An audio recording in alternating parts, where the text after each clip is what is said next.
الحمد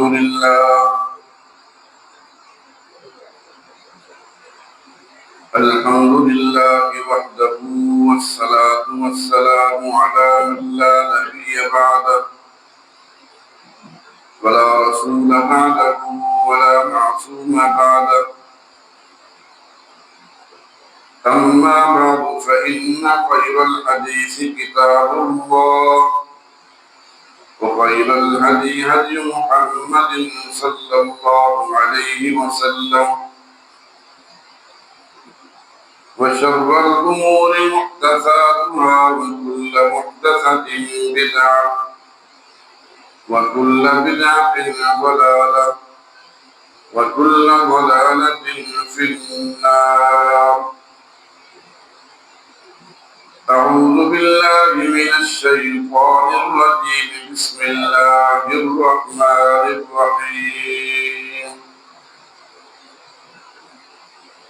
قل إن كنتم تحبون الله فاتبعوني يحببكم الله ويغفر لكم ذنوبكم، والله غفور رحيم.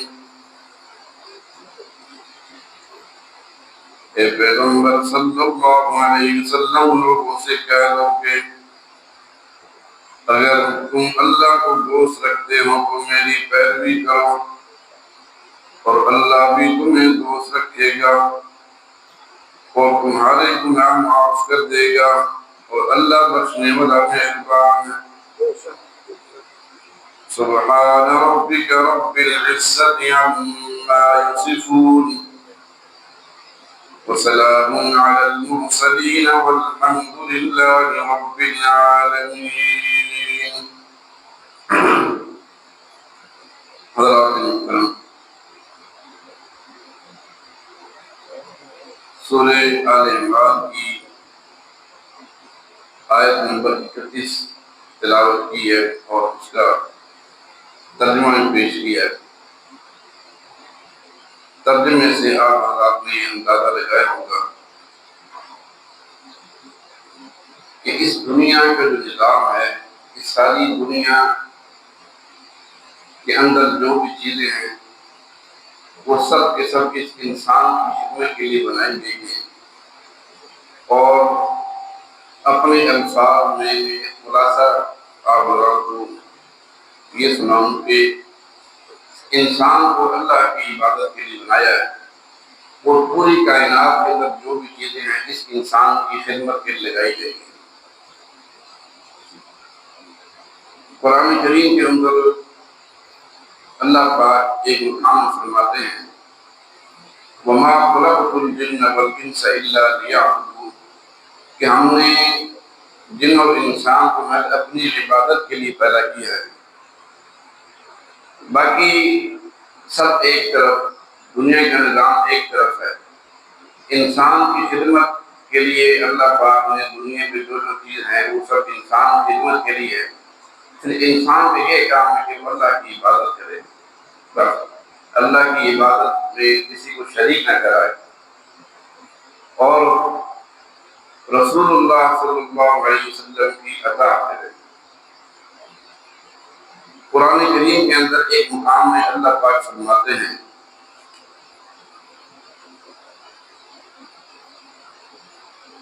لَقَدْ كَانَ لَكُمْ فِي رَسُولِ اللَّهِ أُسْوَةٌ حَسَنَةٌ، اے لوگو اگر تم اللہ تعالیٰ سے محبت رکھتے ہو تو میری پیروی کرو، اور اللہ تعالیٰ بھی تم سے محبت کرے گا۔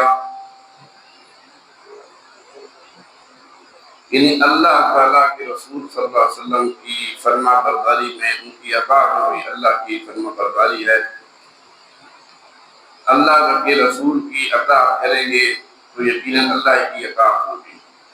اگر رسول اللہ صلی اللہ علیہ وسلم کی نافرمانی کریں گے مطلب ہے کہ اللہ کی نافرمانی کی۔ اگر ہم اپنی روزمرہ کی زندگی میں دیکھیں، اپنا نظام زندگی دیکھیں، تو ہر انسان اپنے اپنے گریباں میں جھانک کر دیکھ سکتا ہے، زیادہ بہتر سمجھ سکتا ہے کہ میں کس مقام میں کھڑا ہوں۔ میرے اندر اللہ کی نافرمانی تو نہیں ہے، یا رسول اللہ صلی اللہ علیہ وسلم کی نافرمانی تو نہیں ہے، ہر وہ کام، ہر وہ فعل جس سے اللہ تعالیٰ اور رسول اللہ کی نافرمانی کا سبب بنتا ہے، وہ کام میں نہ کروں۔ ہر انسان بہتر جانتا ہے اپنے بارے میں، یا اللہ کی ذات جانتی ہے۔ اگر محبت رسول اس چیز کا نام ہے کہ انسان انگوٹھے چومے، تو سب سے پہلے صحابہ اکرام رضوان اللہ تعالیٰ علیہ اجمعین یہ کام کرتے ہیں۔ وہ اپنے انگوٹھے بھی چومتے، صاحب رسول اللہ صلی اللہ علیہ وسلم کے دیدار بھی کرتے، ان کے انگوٹھے خیال چومتے ہی تھے، ہاتھ چومتے تھے، لیکن وہ کام انہوں نے نہیں کیا جو اب ہو رہا ہے۔ قرآن کریم کے اندر مختلف مقامات میں اور مختلف اسلوب بدل کر اللہ پاک سمجھانا چاہ رہے ہیں کہ انسان کہ اصل جو مقصد ہے وہ اللہ کی عبادت ہے، اللہ کے رسول کی اطاعت ہے۔ ایک اور مقام میں اللہ پاک فرماتے ہیں اطیعوا اللہ واطیعوا الرسول، اللہ کی اطاعت کرو اور رسول اللہ صلی اللہ علیہ وسلم کی اطاعت کرو۔ اپنی زندگی کے میں ہر انسان دیکھتا ہے کہ میرے اندر کتنی اطاعت، کتنی فرما برداری ہے۔ کیا میں اللہ کی اطاعت کرتا ہوں، اللہ کے رسول کی اطاعت کرتا ہوں؟ اپنے نظام زندگی کے اندر صبح اٹھنے سے لے کر رات سونے تک پورا نظام جو ہے دن کا، اس کے اندر کیا کیا میرے نظام تبدیلی ہے؟ کسی کو تکلیف پہنچانا، دکھ پہنچانا، کسی کے حق تلفی کرنا، نافرمانی کرنا، والدین کی نافرمانی کرنا، یہ سب کیا ہے؟ یہ اللہ اور رسول کی اطاعت ہے یا نافرمانی ہے؟ کیا اللہ کے رسول نے ہمیں تعلیم دی تھی؟ نہیں، یقیناً نہیں۔ آپ حضرات نے مختلف علماء سے مختلف انداز میں سنا ہوگا، قرآن کریم کے اندر اور احادیث طیبہ کے اندر بھی اللہ کے نبی نے بیان فرمایا ہے۔ سنن ابن ماجہ حدیث کی کتاب ہے، اس کے غالباً پہلے صفحے میں ایک حدیث ہے، قرآن کریم کی ایک آیت ہے وَمَا آتَاكُمُ الرَّسُولُ فَخُذُوهُ وَمَا نَهَاكُمْ عَنْهُ فَانْتَهُوا، کہ اللہ کے رسول جس چیز کے تمہیں حکم دے وہ کام کرو، جس چیز سے منع فرمائے وہ اس سے منع کرو۔ اور اسی سے ملتی ہی جلتی بالکل ایک حدیث ہے سنن ابن ماجہ میں، وہ الفاظ تھوڑے سے مجھے یاد نہیں ہیں، وہ بھی ایسا ہی ہے غالباً وَمَا أَمَرْتُكُمْ بِهِ فَخُذُوهُ وَمَا نَهَاكُمْ عَنْهُ فَانْتَهُوا، کہ مقصد اس کا ایک ہی ہے کہ اللہ پاک کے رسول تمہیں جس چیز کا حکم کریں، حکم دیں، وہ بات مان لو، اور جس چیز سے منع فرمایا منع ہو۔ لیکن ہمارے اندر کیا کیا ہے؟ ہر انسان بہتر جانتا ہے کیا کیا خرابی میرے اندر، کیا کیا تبدیلی آنے والی ہے۔ ایک واقعہ حضرات نے پچھلے جمعے سنا تھا، رسول اللہ صلی اللہ علیہ وسلم کی پھوپھی ذات سیدہ زینب بنت جحش رضی اللہ تعالی عنہ کے بعد میں امہات المؤمنین میں شامل ہو گئی تھی۔ رسول اللہ صلی اللہ علیہ وسلم کے ایک غلام تھے حضرت زید بن حارثہ رضی اللہ تعالی عنہ، ان کے لیے اپنی پھوپھی ذات کا رشتہ مانگا تو انہوں نے اور ان کے بھائی نے انکار کر دیا۔ کیوں؟ وہ یہ کہتے تھے کہ یہ تو غلامانہ زندگی گزارنے والے آدمی ہیں، ہم تو اونچے خاندان کے لوگ ہیں، تو میں اس سے نکاح کیوں کروں؟ کیونکہ ان کے اندر ایک میں تھی اس وقت۔ لیکن جب قرآن کریم کی آیت اتری لَقَدْ كَانَ لَكُمْ فِي رَسُولِ اللَّهِ أُسْوَةٌ حَسَنَةٌ، غالباً شاید یہی آیت ہے کہ کسی مومن پر کسی مومن عورت کو یہ حق نہیں کہ جب اللہ اور اس کے رسول جب فیصلہ کو فرما دے تو اس میں جو اپنا بھی اختیار سمجھیں۔ اللہ کے نبی نے جب کوئی فیصلہ فرما دیا ہے اس کے ہمارا دل چاہے یا نہ چاہے اس کو مان لینا ہی بہتر ہے۔ تو جیسے ہی یہ آیت اتری تو سیدہ زینب بنت جحش نے تسلیم کر لیا، ٹھیک ہے جی میں نکاح کر لوں گی۔ اس وقت تو نکاح انہوں نے کر لیا، وہ بات کی بات آگے نبھا نہ ہو سکا۔ لیکن اللہ پاک بتانا یہ چاہ رہے ہیں کہ اپنے اندر سے میں ختم کرنی ہے کہ میں اللہ کے نبی نے جو فیصلہ فرما دیا ہے وہ ٹھیک ہے، ہمارا دل چاہے یا نہ چاہے اس کو تسلیم کرنا ہی پڑے گا۔ ہم یہ کہیں کہ نہیں میں یہ کروں گا، ایسا نہیں، اللہ کے نبی نے جو کچھ فرما دیا وہ ٹھیک ہے، اگر اس میں ہم اپنا بھی کچھ اختیار سمجھیں گے تو وہ پھر غلط ہے۔ آپ حضرات نے ایک واقعہ پچھلے دنوں ایک سنا ہوگا کہ ایک یہودی اور ایک منافق کا آپس میں ایک جھگڑا ہو رہا تھا کسی زمین کے معاملے میں، تو انہوں نے اپنا فیصلہ کرنے کے لیے اس یہودی نے بھی اور منافق نے بھی رسول اللہ صلی اللہ علیہ وسلم بات کی کہ ہمارے درمیان فیصلہ فرما دیں، تو اللہ کے نبی نے اس یہودی کے حق میں فیصلہ کر دیا، اس منافق کو چھوڑ دیا۔ منافق کو بڑی تکلیف ہوئی، اس نے اس یہودی کو اس طرح سمجھایا کہ تم ایک کام کرتے ہیں، عمر بن خطاب رضی اللہ تعالیٰ عنہ کے پاس جاتے ہیں، ان سے فیصلہ کرواتے ہیں۔ یہودی کیونکہ حق پر تھا، اس نے کہا ٹھیک ہے لے جاؤ وہاں پر۔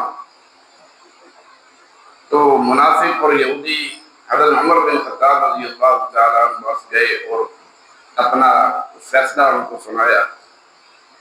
ابھی وہ فیصلہ سنا ہی رہے تھے تو یہودی نے یہ بات کی تھی، ابھی بھی آپ کے فیصلے سے پہلے آپ کے پیغمبر صلی اللہ علیہ وسلم میرے حق میں فیصلہ کر دیا۔ اچھا جی ٹھیک ہے، فوراً اپنے گھر گئے اور اندر جا کر تیز تلوار لائی اور اس منافق کا سر اتار دیا، گردن اڈالا کر اور فرمایا ہاکذا اقضی علی من لم یرض بقضاء اللہ ورسولہ، کہ جس کے دل و دماغ میں اللہ تعالیٰ اور رسول کے فیصلے کا احترام نہیں، اس کے لیے تو یہی فیصلہ ہے، یعنی اپنے اندر یہ چیز ختم کرنی ہے کہ اللہ پاک نے، اللہ کے نبی نے جو فیصلہ فرما دیا وہ ٹھیک ہے، اس کو ہم چپ کر کے مان لیں، یہ نہیں کہ اپنا بھی اختیار سمجھیں۔ ایک دفعہ جب فیصلہ ہو گیا تو بات ختم ہو گئی، لیکن حضرت عمر بن خطاب رضی اللہ تعالیٰ عنہ اس نے سر علیحدہ کیا اس منافق کا، پھر منافق کے جتنے بھروسات تھے انہوں نے شکایت کی رسول اللہ صلی اللہ علیہ وسلم سے کہ یہ دیکھیں جی ایک مخلص مسلمان کا اس کے ساتھ یہ سلوک کیا گیا۔ تو نبی کریم صلی اللہ علیہ وسلم نے پھر حضرت عمر کو طلب کیا کہ آپ نے یہ کیا کر دیا؟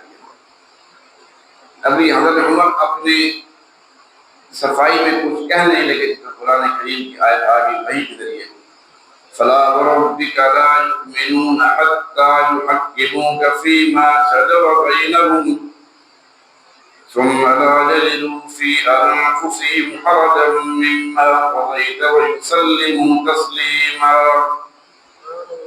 کہ اے میرے محبوب صلی اللہ علیہ وسلم تیرے رب کی قسم کہ یہ لوگ اس وقت تک مومن نہیں ہو سکتے کہ جب تک آپ کے فیصلے کے بارے میں آپ کو اپنے دلوں میں آپ کو فیصل نہ مان لیں، یعنی آپ کا حکم نہ تسلیم کریں، پھر آپ صلی اللہ علیہ وسلم کے فیصلے کو جب تک یہ تسلیم نہیں کریں گے تو ان کا پھر یہی حال ہے۔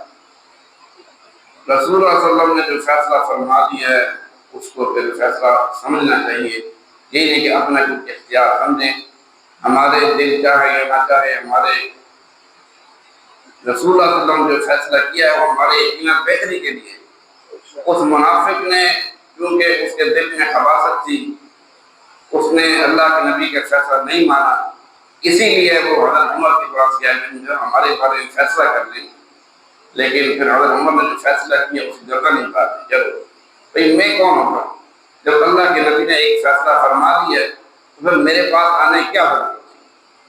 تو ایسا حکمران اگر ہونا جس پھر وہ انشاءاللہ امت میں بھی وہاں کی بھی عوام بھی کامیاب ہوتی ہے۔ اللہ سے دعا کریں کہ اللہ پاک ہمیں ایسے حکمران نصیب فرمائے جو حق پرست ہوں، سچ کا ساتھ دینے والے ہوں، ملک کے لیے مخلص ہوں، دین کے لیے مخلص ہوں، عوام کے لیے مخلص ہوں۔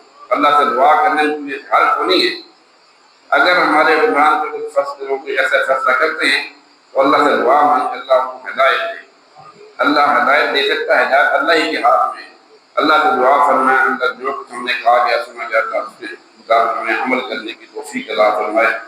وآخر دعوانا الحمدللہ رب العالمین۔